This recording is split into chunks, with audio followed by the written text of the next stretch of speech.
What's up, everybody, and welcome to another episode of Team Chat Podcast, a video game show. I am one of your hosts, Jerrett Wilson, joined to my right by Rachel Mogan. Buongiorno. Buongiorno to you as well. How are you this fine evening? I mean, I wore a sleeveless shirt because in my mind it is still summer, but Because it's still damn hot.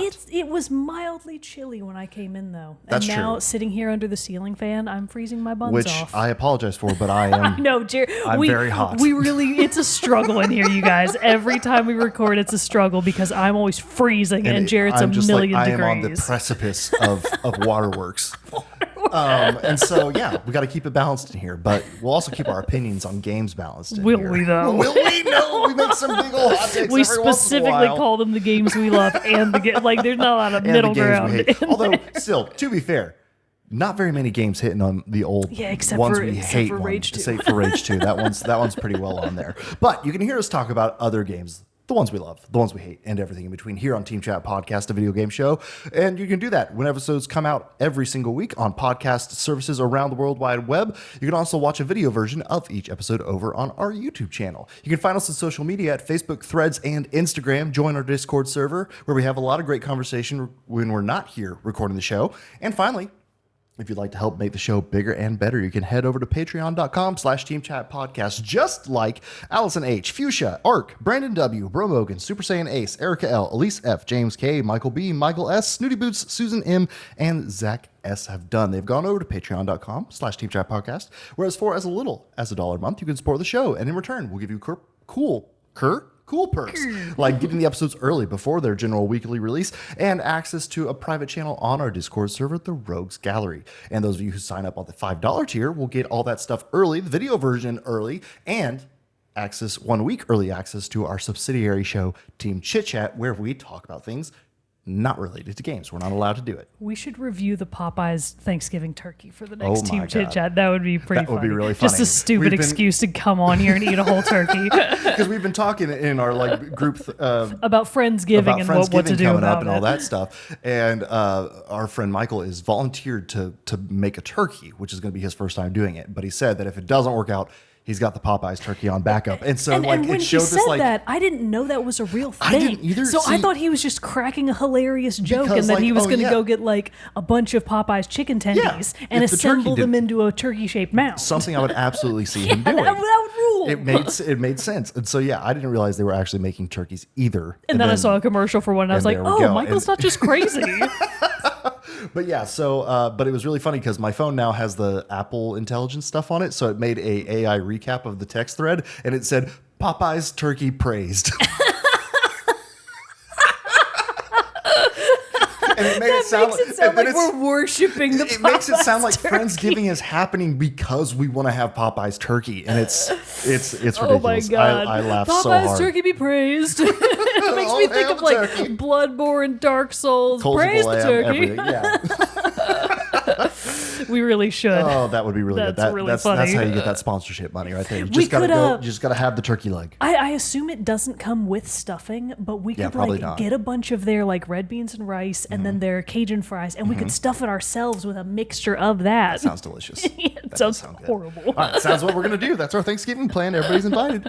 But anyway, what are we here to talk about today? We're here to talk about. We can call it Thanks Chit Chat. Oh, I like it.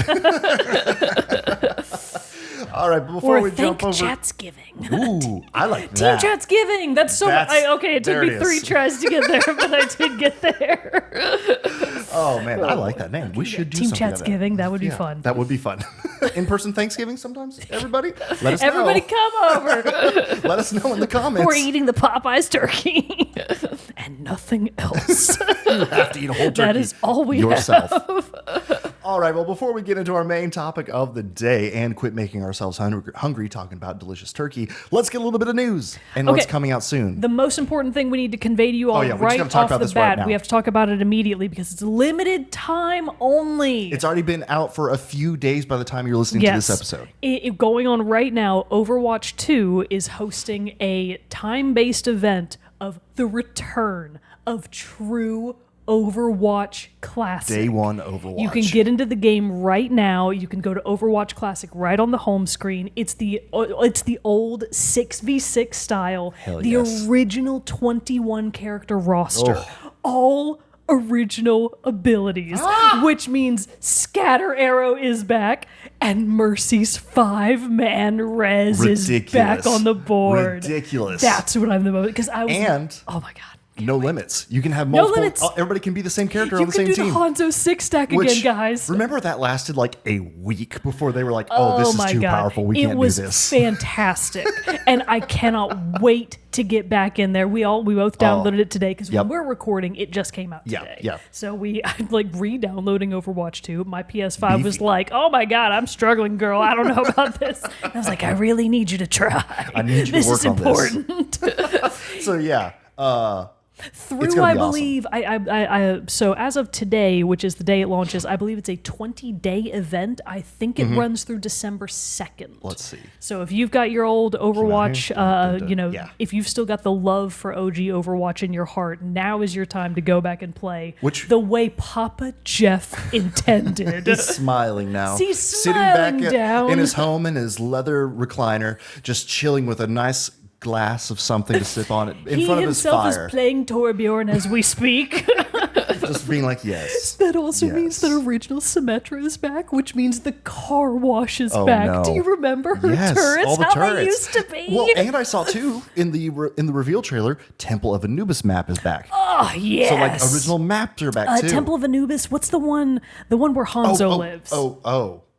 Hanamura? Hanamura. Oh yes. I love Hanamura. What about Volskaya? I love Anubis. Is that one I back? assume Volskaya is back because that was an OG one. But oh my god, Volskaya. I saw the trailer for this, and I was like, I thought they were like bringing it back as like for full time, and I was like, oh my god, and then was ultimately let down that it's only a 3-week thing.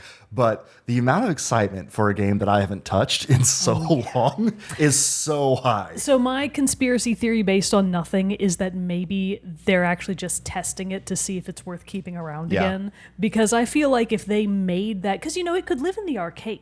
It could live in the arcade as just an additional mode. And I really hope that that's actually what they're soft testing. Because if that's the case, they got me back. Yeah. I'm back. Yeah. Oh, for sure. Original Overwatch. Are you kidding me? I just went to install it on my PS5, and it gave me the cool little reminder of the 388 hours I've already spent in the game. So I'm like, I might as well jump back in, It's never too late to come back. Never too late for now. And so, what was I else going to say about that? I think, though, that it may be, to your point about if they're testing the waters to see if they could bring back OG Overwatch, I think a lot of these live service games are starting to do that and explore that possibility. Fortnite is also having an OG Fortnite event that they are. I just saw a story on this today saying we'll be back permanently. That's exactly what's happening then. Oh my god! Even though I took a hiatus from it, reinstalled out of boredom and desire to play again. Last week I installed Apex Legends again. It was also doing a classic Apex Legends events. Man, I'm tripping over these words. But yeah, so it was even able to be like play on OG Kings Canyon map with OG roster. I think they added in Watson because they were doing like some special challenges with her for the week. But then, all original abilities. I popped Lifeline Shield Res again. I was like, oh my God, what? This is incredible. And so it's been really fun. So it must be either, it's like these games have lived long enough that they're like, okay, let's get everybody, the original players back by, bringing it full circle. Something I am 100% down for. It's very fun. Me too. Especially like we just talked about in the episode where we talked about Overwatch 2 being a disappointment. We pine for the days of OG Overwatch. So having it back for this even limited amount of time, God damn it. The only thing about it that's going to suck is that Ana wasn't on the original roster. Oh, yeah. Which means we can't do the hilariously overpowered Nano Rhine or Nano Blade, which were just phenomenal. So good. They were horrible to play against, but amazing when you pulled it off yourself.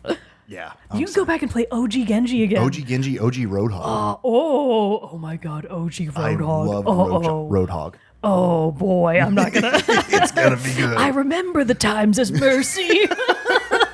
It's going to be Getting rough. hooked out of the sky and just obliterated. Oh, it's man, gonna I be can't good. wait. But yes, so that's going on right now. And then we are going to do just a tiny amount of backtracking on games out now and coming soon. Not a lot, though. Just a reminder that Mario and Luigi Brothership is out now for the Nintendo Switch. I just picked it up myself and I've been playing it. You can expect a first impressions and or full review coming relatively soon. I don't have a good sense of how long the game is yet, so we'll see which of those happens first. Goat Simulator Remastered is also out now. Yeah, for those of you who are interested. I don't remember what this game is about, but I feel like it may actually be somewhat awaited. Slitterhead, the worst name ever, but that is out now for PC, PS4, PS5, Xbox Series X and S. That does sound familiar. Yeah, that sounded really familiar when I saw it on the list. I just couldn't remember why. Okay, so anyways, that's out now. And then that brings us up to, one other that I'm actually really hype about, and that I didn't realize it was coming out today, and now I'm mad. Dragon Quest III HD 2D Remake. Oh, I've been seeing videos of this. I've never been interested in the Dragon Quest games before, but for a really snappy HD 2D remake a la Octopath Traveler, I will happily give that a try. So that is coming out on today, November 14th, for PC, Switch, PS5, and Xbox Series X and S. So is Sorry We're Closed for PC. I hope it's like a shittier version of Supermarket Simulator, where you're just running a store that's closed all the time. You're just hoping to get as few people in and out as quickly. Exactly. Little Big Adventure Twinsen's Quest is out for PC, Switch, PS4, PS5, Xbox One, and Xbox Series still X doing and S. Little Big Adventure? They sure wait, are. that's Little Big Planet. Yeah, you're thinking of something different. Thinking of something different. Lego Horizon Adventures is out now for PC, PS5, and Switch. Retro Realms: Halloween is out for PC, Switch, PS5, PS4, Xbox Series X and S, and Xbox One on November 18th.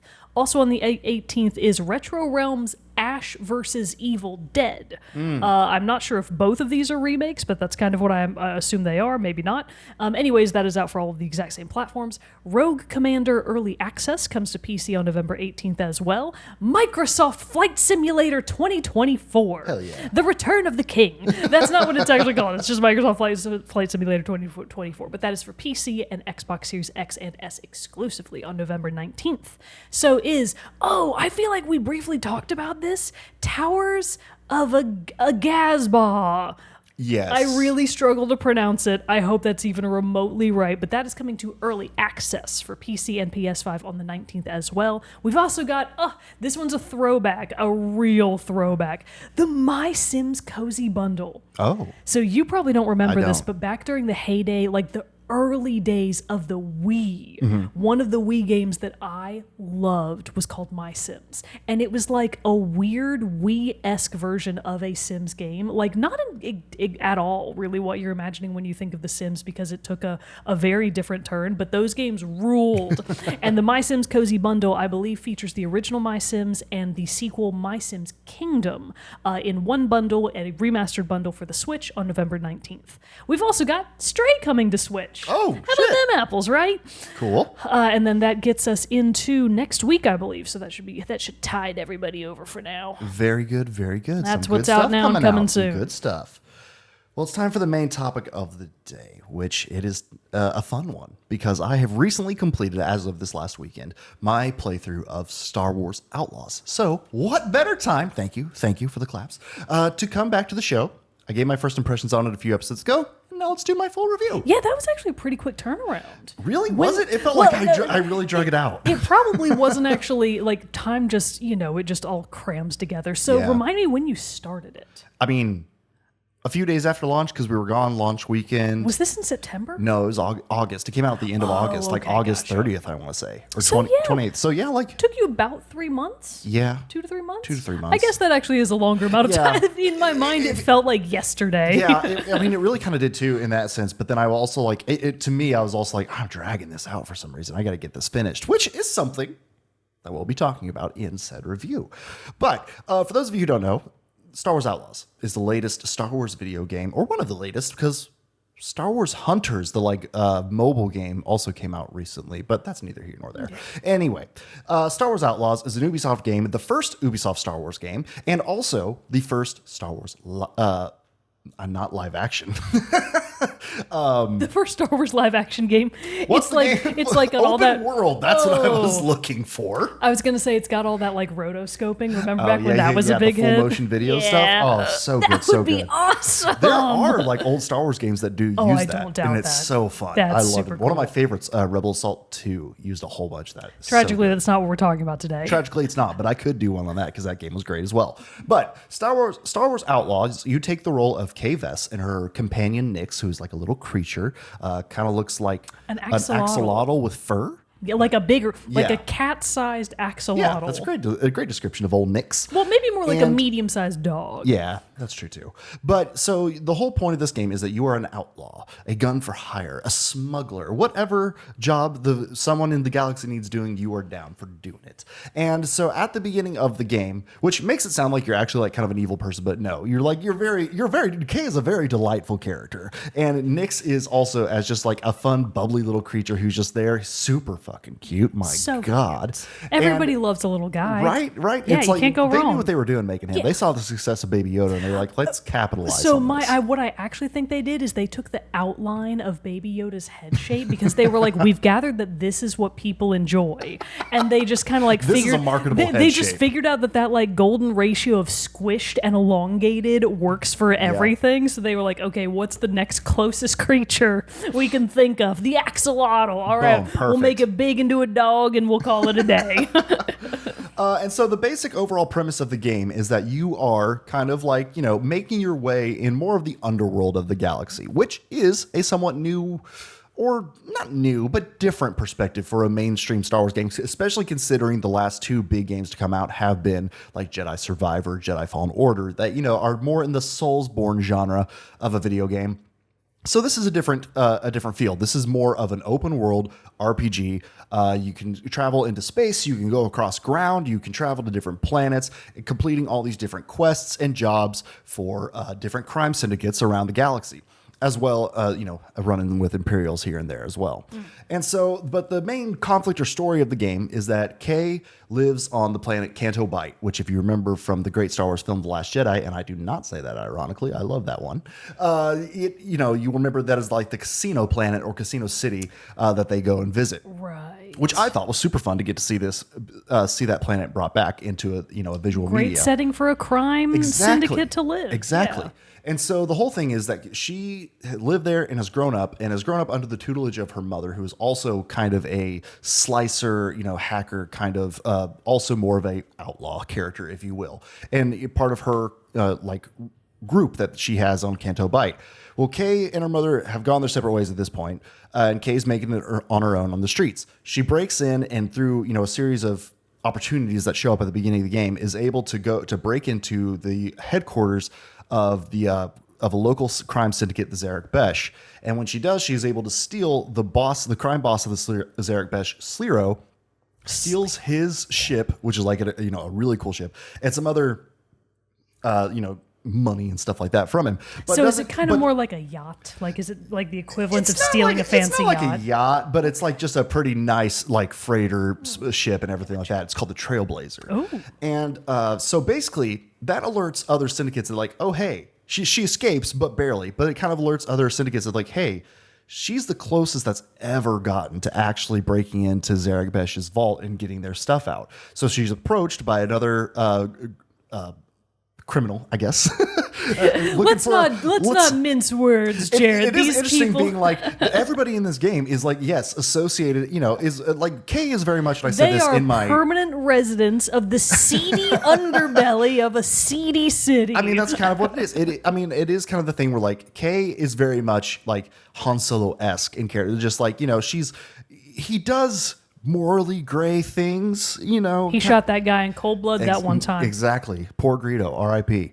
But, it's so stuff like that happens, and this happens in this. So it's not like, yes, she's the good guy, the protagonist of the story, but also it's like you're still a criminal. You're still doing crimes out there. Honestly, I would kind of say not to the same comedic effect, but like the whole game is somewhat like a Ocean's movie because it is like one of the Ocean's 11. I mean, it really is. You're breaking into like a casino vault place, island stuff like that. But the whole game is then like you're approached by this group to break back into Sliro's vault, get everything because it's like 187 million credits. Like it's an enormous amount of money, and just other treasures that could be in there. And so you're like, okay, sure, let's do it. Got on there once, I could maybe do it again. And so basically the whole premise of this game is that you have to bounce between the different syndicates, doing various jobs for them as you're trying to assemble your team to go eventually lead this big heist on Sleero's vault. Gotcha. So I know we've briefly touched on it before, but Sleero is truly the most unpleasant combination of consonants and vowels that I think anyone has ever come up with.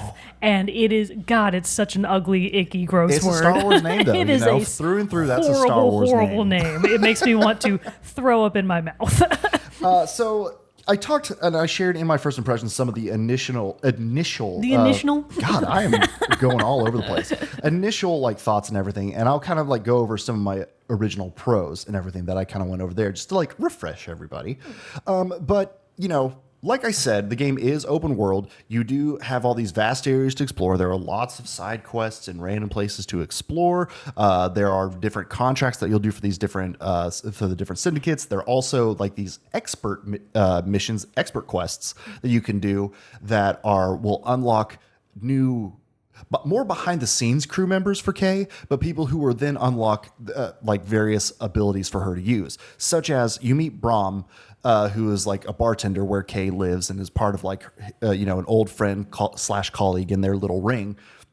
You learn some things from him and he gives you like, you have him at the beginning, but then that unlocks like a set of 5 abilities that he grants you that you then have to unlock by completing various things in the game. I see. Like one of them is that he gives you get it. Well, I got it a little bit later in the game, but it's called Fast Talk, where basically if somebody like spies you in a stealth mission, they'll like come up to you and be like, freeze, and you can like play it off and then either try to escape, shoot them, whatever. It gives you like a little bit more option there. But that's one of the things that you learn from Braum by doing that. But like one of the things that you have to do to get one of the abilities for it is you like have to make Nyx jealous by petting other creatures in the world that you can. No, that's horrible. So, I would never be able to pass that quest. It's like various different things like that. Or like another one who's more, weapons focused and everything is like, eliminate X many enemies with a marksman rifle or sniper rifle, something like that. And they will all give you these various benefits. Some affect your like spaceship, like giving you an ability to do like a loop maneuver.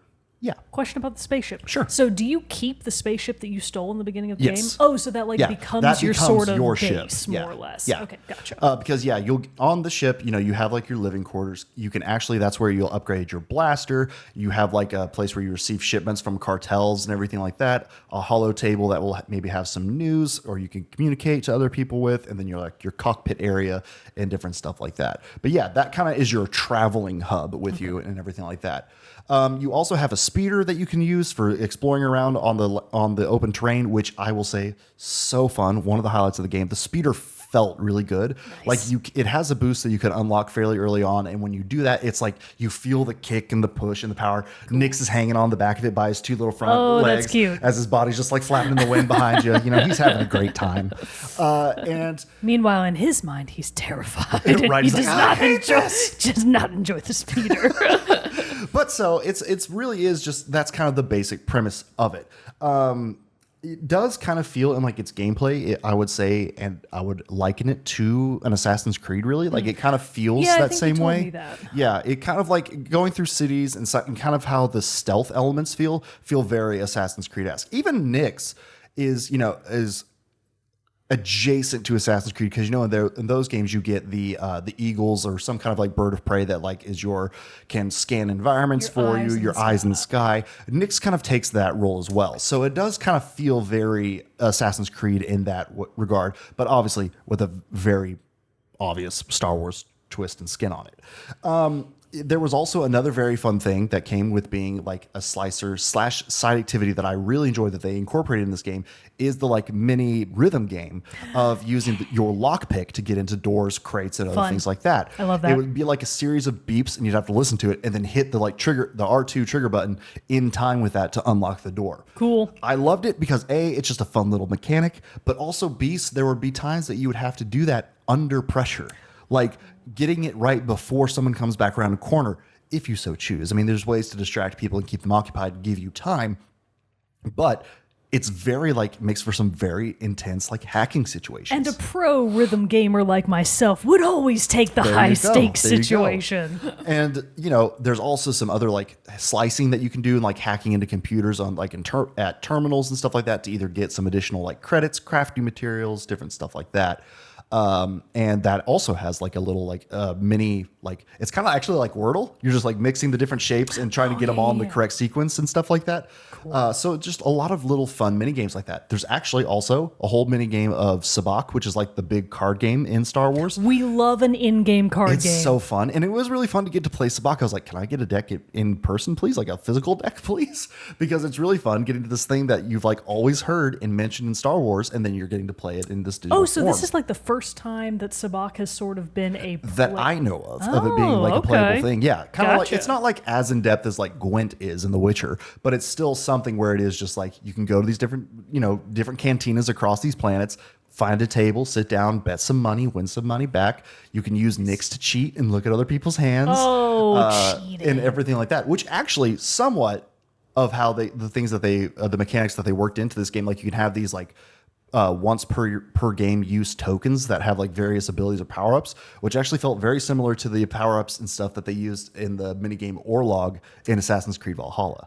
So like you kind of again see the little bit of the crossover there. But that's really fun to do. There are like races, basically, in The Last Jedi, again, on Canto Bight, there are the Farthiers who are like the horse dog creatures that they race. Yes. You can bet on races for the Farthiers. There's also just like mini arcade games throughout these places that you can play, and it's a trophy to be able to set the high score on one.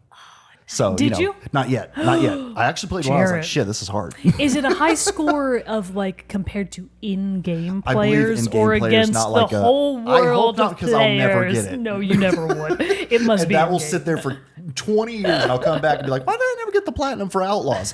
Oh yeah. Fucking arcade games. But anyway, so there's just a lot of stuff in the world to get to do, and that is really awesome. The one other big thing that I did kind of allude to is the reputation system with these different syndicates that you have.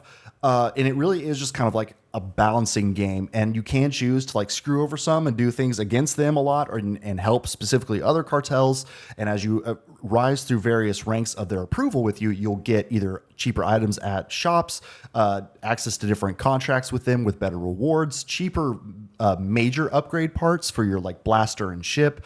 And then, like if you get like highest rank possible, you'll get like a cool new like cosmetic set of clothes, weapon accessory and stuff like that. We love a good outfit. We do love a good outfit. And there are some good outfits in this game. You can collect pants, a gun holster belt, and a shirt jacket combo for K. And dependent on like if you can get them certain, like there'll be outlaw gear, survivalist gear. If you make a set, it'll give you like certain bonuses, extra bonuses and stuff much like Breath of the Wild. There you go. Yeah, exactly like that. And so there's just all this different stuff to do. The worlds feel very alive, and it's different. I talked about this a little bit in my first impressions, that it's different, the viewpoint that you're seeing the world of Star Wars through, which I didn't expect it to feel as different as it did. Like even in Jedi Survivor, Cal is on the run from the Empire. He's hanging out in cantinas and settlements and going to these different places.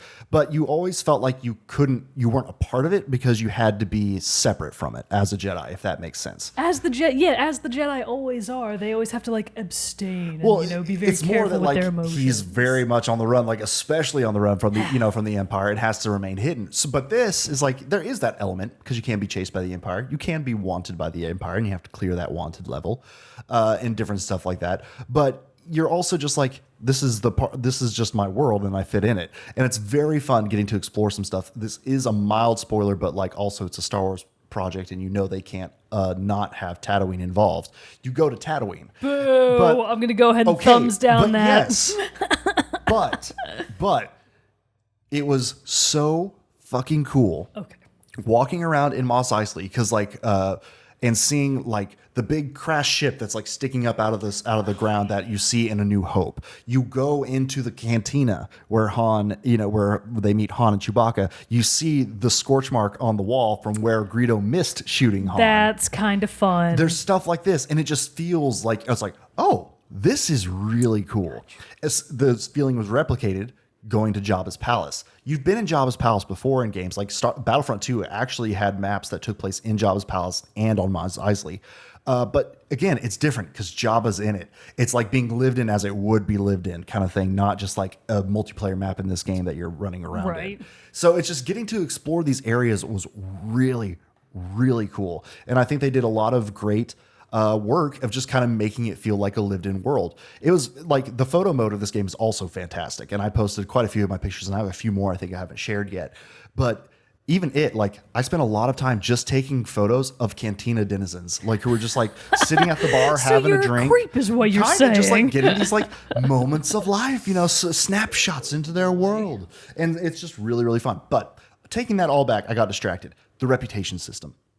But, I talked about the pros of having like high rating for this, but if you fall into the bad area, you'll like get more expensive prices at merchants. If you get low enough, they'll even put like a death mark out on you and be like, and they'll hunt you. And it's like shoot on sight kind of stuff, which was really cool because there was a point I had to go and do contracts for a couple contracts to raise my approval rating with the Pike Syndicate because I was so low with them. They were trying to like shoot me on sight, and it was making it difficult to do other things because I kept having to go through their territory and do all this other stuff. And I was like, shit, I got to get them off my back. I really like that. That's actually something that I was going to ask you about. Yeah. I know that you had those different factions that you could sort of improve your standing with, but I didn't have a good sense of how much consequence there was to really being in poor standing with one or multiple of them. Yeah, it can. If you were in poor standing with all of them at once, you're gonna have a rough time. You should do that on a hard mode. You should. That should be one of the hard mode trophies. Is beat the game with the worst possible standing with all syndicates. It could be because, there are some hidden trophies that I haven't got yet. So there could be one that's like be at the worst rating with every single syndicate. But the trophy is just called "You Bastard," right? Because everybody hates you.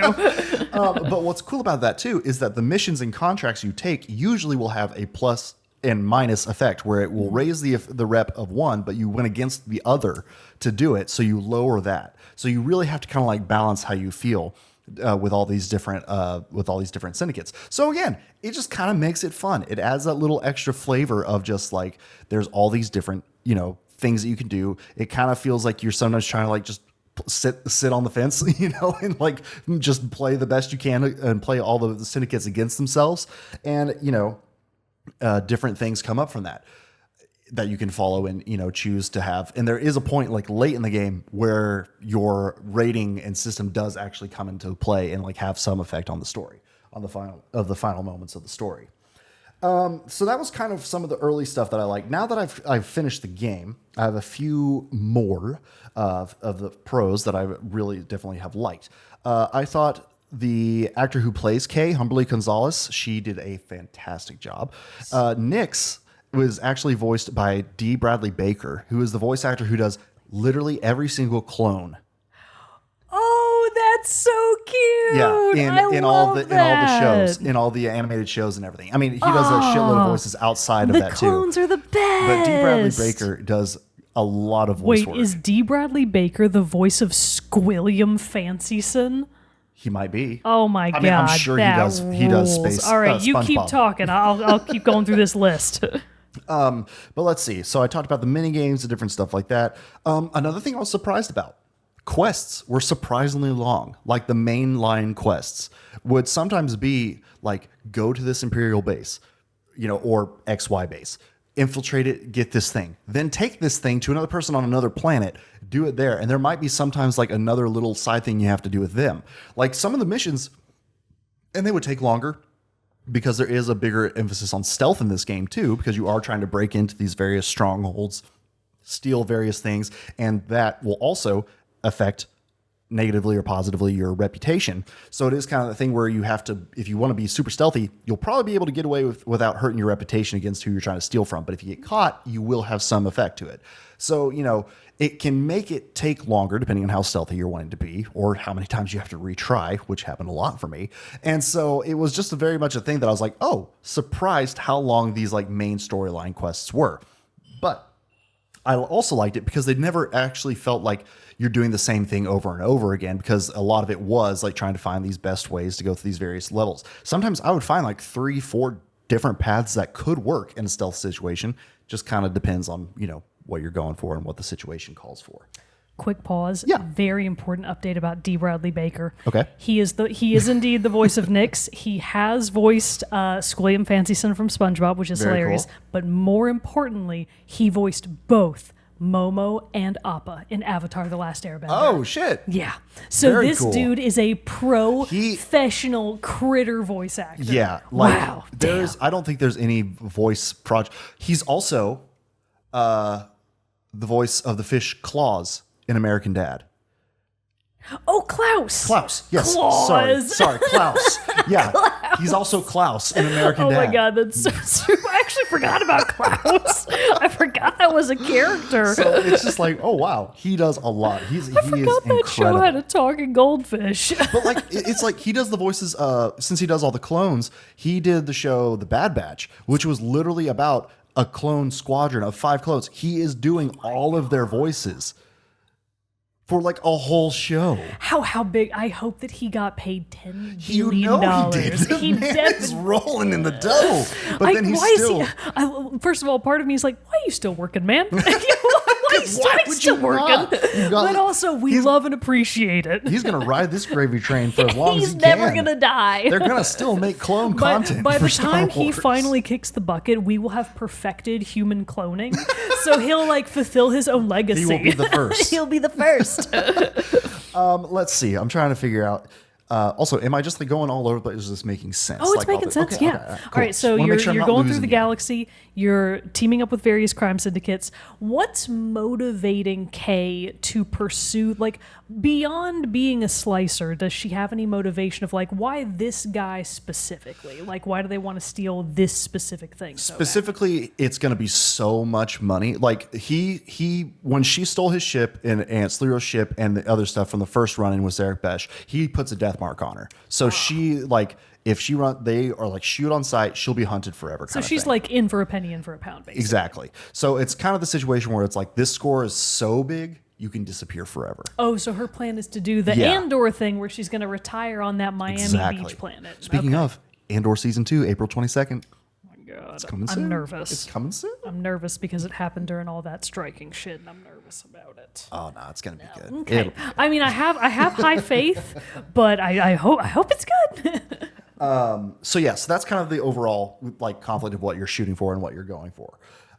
Let's see. Like I said, Nyx as both a character, now that I finished character and a game mechanic, is legitimately one of the best parts of the game. Nice. Because it is so cool being in sometimes very intense firefights and you see a health vial that you can pick up, but you send Nyx to go grab it so you can still keep firing. You can send a guy's pushing up to you on your, trying to flank you while you're shooting over here. You send Nyx and have him attack him and jump on his face and distract him so you can like save yourself some time. You can use Nyx to distract people away from like doorways and hallways you need to go through. He can pick up weapons and bring them to you. It's just like, it's literally, he can hold down, he can sabotage like alarm panels. It's just literally like, well, it is limited, but it's so many different things that Nyx can do. It just makes it feel so, it's almost like you're controlling two characters at once. Is there anything that can knock Nyx out of commission? He doesn't get killed per se or hurt, but like if certain types of enemies, if you do send them to go attack him and they're already aware of you, they'll just like push him away and it won't work. Okay, but it still keeps them busy for a little he doesn't bit. have a 100% effectiveness rate depending on the situation. Right. And like you can use him to pickpocket or like I said, sabotage panels. You can fail that, or if you don't like activate, because you have to hit like L1, or if to destroy a panel, you have to hit it multiple times because he just scratches and claws at it to break it. But if you don't do it fast enough, it'll end the sequence and you'll have to reset it and restart it. He can, like push a door panel to open a door, so it's a lot of like fighting, like how can I get Nyx into this back room? It just makes you think about the space more, which that's one of my favorite things about like the Dishonored series, for example, is having so many ways to see the space and the environment. Yeah. So I like that aspect. And he also can do like the pulse, like enemy scan thing to let you see like where people are nearby. Oh, he's your dark stuff vision. Like that. Yeah. From Dishonored, Exactly. you see. Exactly. Or like the Eagle Sense and all that stuff from like the Assassin's Creed games. No, Dishonored invented that. So it's just like so versatile what you can do with Nyx, and it's just really cool. Like it's even more, I feel like, than what you could do with like the bird companions in the Assassin's Creed games. So it's really cool that they took this stuff up. You can also give Nyx clothes. You also can get like that picture I put in the Discord of him looking up, smiling. He's like wearing this like I noticed he was wearing a jaunty little hat. Yeah, you can put little like wraps on his head tails too that are colored. Cute. He has like a little winter scarf. Like how kids would put those streamers on their bike handles. Yeah. That's really funny. But they're also like for like winter cold environments, he has like a little scarf one you can put on him too. That's adorable. So cute. But one of the other great things that they do with Nyx, and I know I mentioned this to you, but you'll especially appreciate it, is that you can find one of the random activities that you can find are food vendors who will make a meal for you and Nyx to enjoy, which unlocks a very similar like chef cooking cutscene like in Monster Hunter. And then it also has like a little mini game where you and Kay will eat. Well, Kay and Nyx will eat the food. The food will then give Nyx a power up that you can use later on. Like he'll distract more enemies than just one. He can kick grenades that are thrown at Kay away out of where she won't be in danger. You know, different stuff like that. So there's all this little like customization. Your weapons and your ship are also customizable. Your speeder's customizable, but it's only cosmetically really. But then like your ship, you can change the fire type of its laser cannons. You can change the like missiles and torpedoes that it has equipped. Your gun, you can like upgrade its normal plasma fire, which is just its normal lethal fire. Its ion fire, which affects electronics and droids predominantly. And it even later will upgrade like a charging power up shot. So there's all these different things. Like I said, you can also pick up weapons that are dropped by enemies.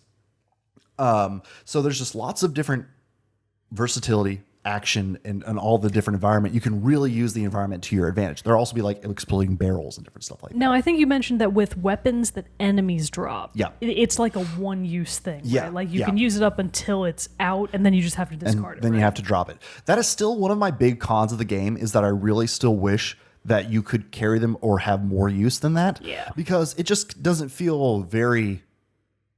It feels weird just like dropping them and picking them up and all this stuff. I understand like to some extent there are some weapons like a big massive like machine gun on with a rechargeable shield on the front. It's very slow to use, so you wouldn't want to carry that around, and I understand that not making sense in the game, but like a standard stormtrooper blaster, like why can't I just have that, you know? Yeah. And so it was kind of odd, and it's to even how limited your use of them can be. Like say you're up on a ledge and you want to drop down below, like you can, depending on sometimes how you go up to climb back up on a ledge or whatever, you drop your weapon and then you have to pick it back up. And it's like, that sucks. yeah.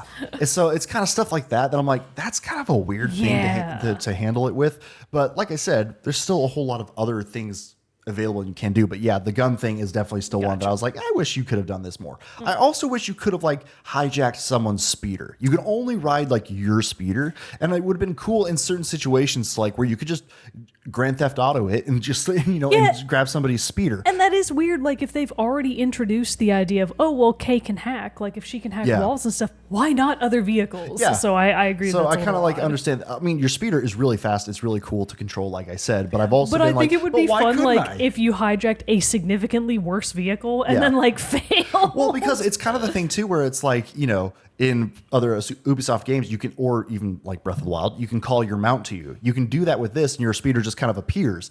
So that's what I mean. Like, it would be cool that if you were in a situation in a like trying to hack into a place or like break into a building and you got caught, you just had to jump on the nearest speeder and jet out of there without having the free get out of jail pass of like calling your speeder into That you. does kind of like break you out of the immersion too, Yeah. because that, you know, that doesn't happen in the movies. Yeah, yeah. Well, it's They steal they just steal they stuff. steal other stuff. Yeah.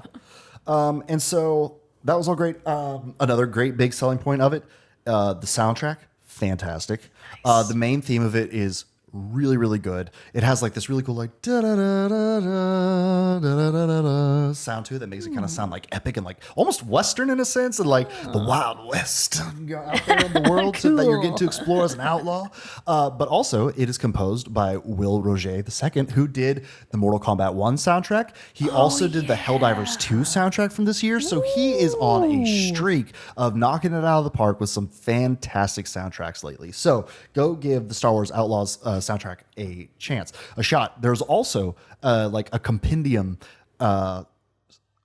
soundtrack that is just of like the jukebox songs you can use at the cantina and like atmospheric music and stuff like that, not necessarily the game's like core soundtrack, which I also think is a very fun touch. How do you spell Will Roget? Roget. See, I assumed it was a silent R at the end. Oh no! But that broke. I had to go find like a video to find the pronunciation. No, that brought up a dead king of Sicily. So I was like, I don't think that's the right man. Okay. And then, like I said, it is a live. Why do I keep wanting to say live action? It is an open world game, and as such, there is a lot of stuff that I still have not concluded, even though that I finished the main story. So, tons for me to still go out and explore, wrap up, because I am still going to go for that platinum. And there are going to be expansions coming out later that I will also want to go back and revisit to play those. Are those going to be paid DLC? Yes. Gotcha. Part of the season pass, which you can buy, it's for $40 right now. It was part of the Ultimate Edition came with that, or maybe the Gold Edition right. I remember did too. seeing this. It's like an expansion of the Jabba's something. One of them is going to be. No, that was the pre-order mission, I guess. Okay. But yeah, there might be something with Jabba in the expansion pack as well too. But those will be coming out at a later date. So all that to say, that's kind of a quick overview of all the various aspects of it / things that I like really enjoyed. So now let's talk about the things I didn't. Yeah, now let's talk about the shit. The stuff that I hate.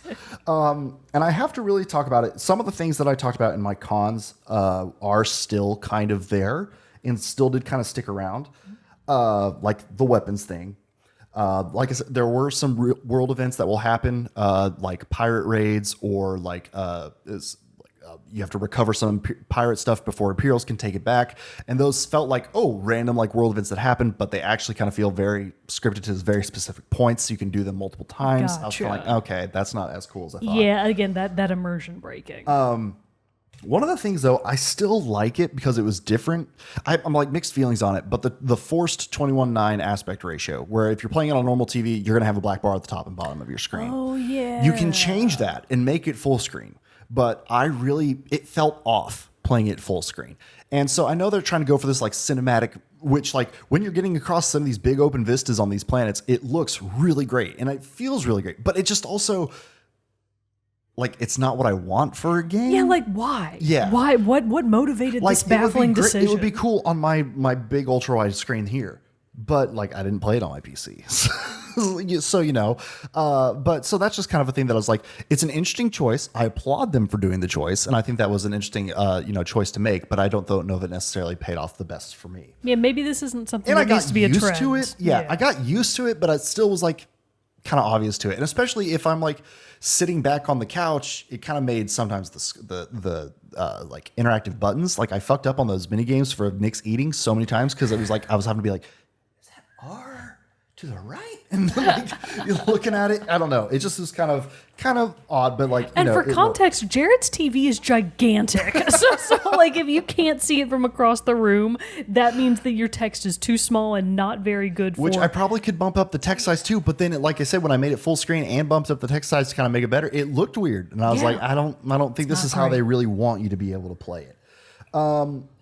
Also, and I think this is just kind of with my play style of it, the space parts, there are missions that take place in space. There are reasons to go into space. There are like contracts that you can do in space, but it didn't feel necessary to go to space. There are some yes, thematically, story-wise, there were times that it made sense to go to space. But like me just free roaming, unless I specifically had a reason to go, I was more prone to just kind of stay on land. So space wasn't interesting enough in and of itself for you to be like, I just want to go up there and dig around. Well, because you have to go up there, and it's not like you get to like openly travel between planets and control it. You have to jump to hyperspace, different stuff like that. So there's a small area of like the orbit of the planets that you can go to. I see. So and there it's will be not like like some you can scavenging go up there things and like freely explore. Yeah, it's not like No Man's Sky in it. I see.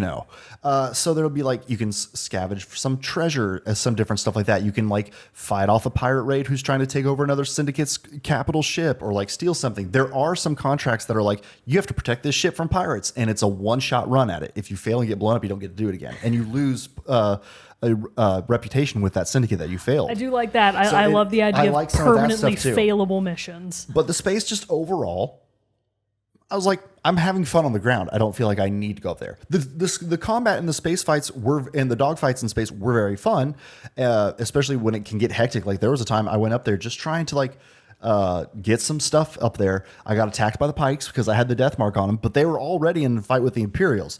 In the course of that, I accidentally nicked a TIE fighter, and then the Imperials start attacking me. So it's this huge stuff all happening all up in space, and it can get chaotic really quick. But just overall, it felt like it's there, but not like a main a part of it. That I was like, I just want to go fly in space Not right a now. marquee feature. Yeah. Gotcha. That's a little disappointing because I love space. And it is, I mean, it's still fun. Don't get me wrong. Like, Yeah, it's still you've fun never flying really around. seen many astronauts come back from real space and be like, I'm It's fine fine. down here. It's fine. It's fine up there, but I prefer to be down here. And I mean, I applaud them too on making the choice of doing it where you can go into space and do all this because it was very fun, like exploring around on the ground, running into your ship, hitting the takeoff button, and you know taking off into space, then flying around there, jetting off into hyperspace and everything, which was very fun to activate hyperspace. You pushed forward on the left and right sticks at the same time, so it's kind of cool. Engage, and then take off. So but it just I don't know. Maybe it's now that I'm into the end game content of it and have stuff I can do in space that's not restricted on me of doing the story, I'll feel more inclined. But really, the big con that I do kind of have with the game overall, I think, is the story. I really enjoyed Kay and Nyx's characters, and I enjoyed all the it was very fun. You got to see some different alien species represented that you don't get to see a lot of and everything. And it was very fun getting to go to these different planets. Some we knew, some we didn't, some were new. But just throughout the whole thing, I will say this though, the third act is great. And honestly, I was like, oh, sweet, I'm here. You hit that point of no return, you play that last little bit, and I was like, oh man, this is some good action happening here. So I feel like it kind of comes around and redeems itself somewhat. But for the immense middle part, I don't know. It just didn't ever really grab me that well. That's kind of why I asked earlier about what's motivating Kay, because I didn't really get it just didn't seem. Yeah, you basically just didn't really talk about the story that much, and that made me wonder what was going on there. Yes. So I guess the answer is not a lot. I think I'm still trying to put my finger on what about it didn't necessarily click. Because here's the thing. Aside from when I played the last point of no return, last little bit into bit of the story, which was probably a 3-4 hour chunk that I was doing that is probably the longest session I had doing it. I didn't really ever have a big flat butt session with this game. Okay, that's good to know. Which I kind of feel like though, and why I'm not necessarily saying that it's the game's fault, that could be because of like I said, the longer mission times for the main quests. A couple times I would start one and then things would come up and I'd have to pause and then come back and finish the mission later. Personally, that's just not my favorite way to play. And also means that it's harder to play two of them back to back. Exactly. Because that means if you finished one and then you have to go to the store at some point that day, you don't necessarily want to start another one. Exactly. Because you don't want to have to pause in the middle of it. Exactly. I totally get it. So sometimes advancing through the story felt, and I understand that a part of that is also just my busy schedule in life and stuff like that. So that's I'm not necessarily blaming the game on that, but I think we are adults. But I think that did play a hand that as much as I liked the longer quest size, it did make it hard to find the time to actually sit down and play through them and make significant progress. I also got distracted dicking around in the open world. We know we know no secret here of who I am in a video game like that. But it still just kind of felt, but I think the other big thing about it, and that, like I said, I'm still trying to put my finger on, is I think it felt, even though it was for a big heist story, which I'm not going to go into spoilery stuff about the story and stuff just because it is still so new, but you're setting up for a heist. There's supposed to be high stakes, but it never felt like there were high stakes because I even said in my first impressions, Slero off the jump felt like an impressive crime boss. He's going to be a great villain With a name like that, right? And he just never really hit. Just never really hit. It's the same problem as Dragon Age. How we were both like, who the fuck is this Corypheus guy? Corypheus, Why should we care about this dude? This is slight spoilery stuff here that I will say. So Slero and Corypheus are lovers. It's a crossover. It's a crossover. But Slero, and this is what hold off for a few minutes here if you don't want spoilers. never once. Wait, can I guess? Yeah. Slero is your father. No. Damn it. Okay, I can't give up. That was my only guess. You never once, as K, playing as K, interact with Slero. Oh, it's It's like only exclusively in cutscene. cutscenes. And he doesn't appear that often. Like He's the an majority, absentee villain. the majority of his time is in the final act and stuff like that. Yeah. And then, so that's kind of like, okay. And I kind of like tied onto that after I'd finished the game. It's like, oh, maybe that's why. That just like this oppressive big bad who has a death mark on you just never really shows up and to be like, oh, fuck, like I got to get out of here kind of thing. And so I feel like that kind of maybe like cheapened Slero a little bit as a thing. But then I also think the more morally ambiguous way that the game works of like working with these different syndicates and playing them against each other, it's like nobody really feels like they're a villain, because if they are, you just go make it right.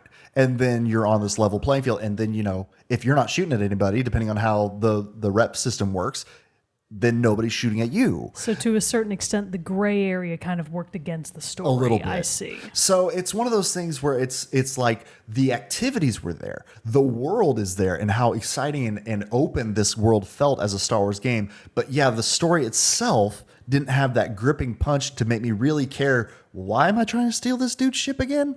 Yeah. Or break into his vault, other than just that it's I got there. You know, so that was kind of the whole thing. And that honestly was my biggest complaint with the game. And I think why it made it a little more difficult to do like I had fun jumping around. And I think my take on the game could potentially change as I do more in-game content where I am free to just dick around without the constraints of, oh, I need to go do the main story. It might come more alive and I might enjoy it more. But I think in this opening bit of just having to like do the story and all that, I'm like, but I kind of want to just go do this random stuff. Yeah. You know, because there really is a bunch of stuff you can go out and find and do. So, but yeah, I really just think that was the big thing that just.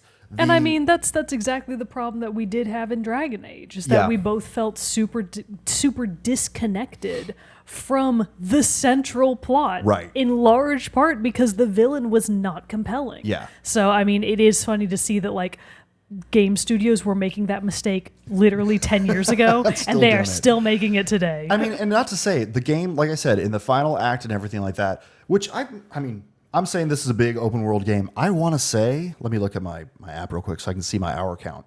But like, how cool would it have been if they had managed to make Slero more of a threat? Like if Kay were infiltrating a certain place or trying to steal something small on like what you think is a side mission, and then Slero and his men show up for like a pre-scheduled check-in with somebody else, and suddenly the whole thing changes because then you have to work around them. You don't want them to know you're there. Exactly. It could create some extra tension, and it sucks that that's not like an absentee villain is not a good thing. Yeah, and there were also times too that I think the game, what you're talking about, of like having unexpected things pop up, especially since this is more of like a stealth game in certain aspects.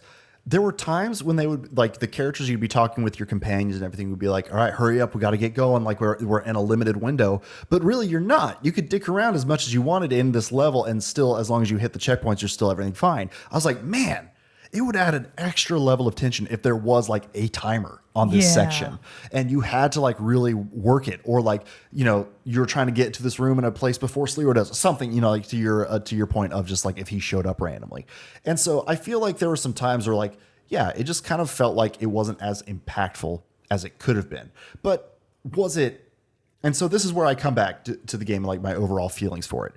The activities in the world and everything are really great, and there's a lot of great stuff to do, and that's why I'm excited to jump into the in-game to see like if I can focus on that stuff, do the trophy hunts, do the contracts, level up my ship enough to like, I tried one of the big high-level space contracts and I got blown out of the fucking sky. Nice. Like, you know, there is some difficulty to that, so now I want to go get that stuff all leveled up and be able to take on these bigger contracts and roles and stuff. But yeah, it just was kind of, especially because the story outings from Star Wars games that we've had lately with Fallen Order and Jedi Survivor, such great games. And the stories of those games are so emotional, so impactful, and really just tell a great story. And I feel like there were moments of this game in the story that were really cool. And there were a couple great Star Wars oh shit moments that happened in it, but it just didn't quite have the same, the same punch. the same punch. Yeah, that sucks. So, Unfortunate. but so I would, It almost sounds like it would be better if they just sort of went full tilt into the idea of a Star Wars life sim.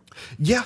I mean, or even something to like an open world game to the level of interactivity of like GTA. Like, I kind okay. of like that. If Outlaws had that level of immersiveness of stuff, I think like it, and it's already very immersive and just like feeling like you're a part of the world. But I think that would even be like to the next level. Like where, if you could go steal somebody's speeder and then that's your speeder, or do some other stuff like that. I don't know, but just like a little bit of more of those, like allow for more randomness. It felt open world, but still sometimes a little too scripted. Very on the rails. Yeah. Gotcha. So that's kind of what I would say. But now I say this and I'm even shocked to kind of be like somewhat being a Star Wars game and everything, talking in a quasi This is a really negative challenge. This is a big challenge for Jerrett, okay? Yeah, 'cause I'm He's fighting my really love of having to Star fight Wars. his It nature. just happened to be just like The give my room true we opinions. sit in right now, if you could feel the pressure from Boba Fett's helmet on the wall. But would I say play Star Wars Outlaws? Yeah, sure. It's a fun game. Like, I think there are even like stealth elements of it I think that you would really enjoy. I do enjoy stealth. I don't know if you would enjoy the whole game enough to do it. No, probably on your not. own, but like there are parts of it I was like, oh man, this like Mogan would appreciate this for the stealth. If they ever put in the Corvo and or Emily Atano crossover, I'll totally play. would be Yeah, cool. if they chuck Corvo in there, I'll be like, yeah, I'll play it. But like I said too, the music's fantastic too. There's a lot of great selling points to it too. I just think the story could have been a little bit tighter, and I think because of that did kind of make it extend my playthrough a little bit, because it was just like, oh, I want to play this, but I gotta guarantee 40 minutes to this. I can just play 3 rounds of Mortal Kombat instead, and then before I have to do this thing. So it's Or kind of that 2 thing. rounds of Valorant Swift play. Exactly, that too. You can get a lot of that stuff in. But so I would say yes. I wouldn't say it's a knockout, 10 out of 10 game, but I also wouldn't say it's terrible. I would put it, if we were gonna put it like on a numbered 0 to 10 scale, I would put it in like this 6. I would say. Gotcha. So. I mean, I feel like that's fair. Yeah, And, I mean, like I don't regret playing it, and I had a fun time playing it, and I had a lot of great moments in the playing the game. I just think they're like comparatively to like Survivor and Fallen Order, it falls a little short. I gotcha. Unfortunate, but also like everybody should probably assess the game in their own measure. Yeah. Like if parts of it sounded really interesting to you, maybe it is going to be worth it to you. For me personally, again, unless Corvo makes an appearance in the final hour, I will personally never be playing it. Corvo but I Tano also sounds didn't like a play the fucking Star other Wars really. name. It really does. He could jump in Corvo no problem. Atano, that's absolutely Actually, a Star even his Wars like name. his mask and all and his like normal He getup would actually right fit perfectly in. Yeah. Also, her name is Emily Caldwin, not Emily Atano. She Oh. is his daughter, but she just didn't like her mother's name is more powerful. Yeah. So like, why Stuck would you? with that one. Yeah, no, that anyways, makes sense. The point is, I will personally not be playing the game. So anyway, so that's it really. I feel like I don't really know if I have a ton much else to add on top of that. Just a nice But middle just- of the road It's a experience. good middle of the road Star Wars game, and I think it does do a lot with the open world stuff. But like I even said that, like it does a lot with that. But then at the same time, it like I said, it kind of feels on rail, or not even that much more open world than say what you got in Jedi Survivor. So it's so kind of take that with a grain of salt as well. I was a little bit like, this doesn't feel as open world as I feel like they were claiming it does, but that's just it's just what they say. Yeah. But anyway, Star Wars Outlaws. If you've played it, I would love to hear your opinions about it, because I'm always down to talk about Star Wars and video games. So send us an email at teamchatpodcast@videogmail.com. videogmail.com. At videogames.com. Send us an email at teamchatpodcast@gmail.com, or comment below wherever you're listening to or watching the show. Join our Discord server and talk about it with us there. We would love to have you over there in our little community. But until next time, everybody, that concludes this episode, and we'll be back with another rousing episode in the next week. But until then, I'm one of your hosts, Jerrett Wilson, joined to my right by Rachel Mogan. Adios. We'll see you all next time.